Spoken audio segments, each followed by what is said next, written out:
quem fala é Gleuton Gamer, mais um vídeo pra vocês. E dessa vez, galerinha, tô trazendo um tutorial, o terceiro tutorial para o nosso canal de Gleuton Tutoriais para pequenos canais.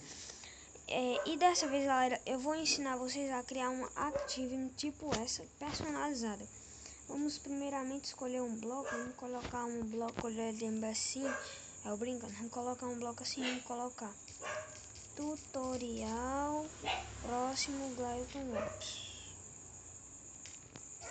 Gleuton Lopes concluído. Agora faça isso, salvar, pronto, tá só o seu Activity. Muito fácil, muito simples e foda-se. O vídeo deu quanto? Não deu 1 minuto, caralho. Muito fácil, galera, como criar um Activity. Eu vou repetir. Olha, para você escolher o texto amarelinho, que é o de cima, você clica aqui, é claro, né? Escolhe o texto e escreve. No de baixo, você clica embaixo e escreve. Para colocar o bloco, você vem lá no topo e clica no bloco e pam. E para você clica aqui. Pronto, tá salvo. Então esse foi o vídeo, espero que tenham gostado, né? Se inscreva no canal se você não for inscrito. Deixa eu colocar aqui na borda da minha conta.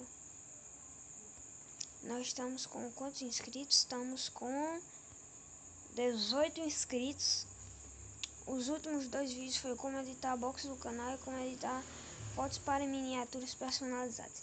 Então, espero que tenham gostado.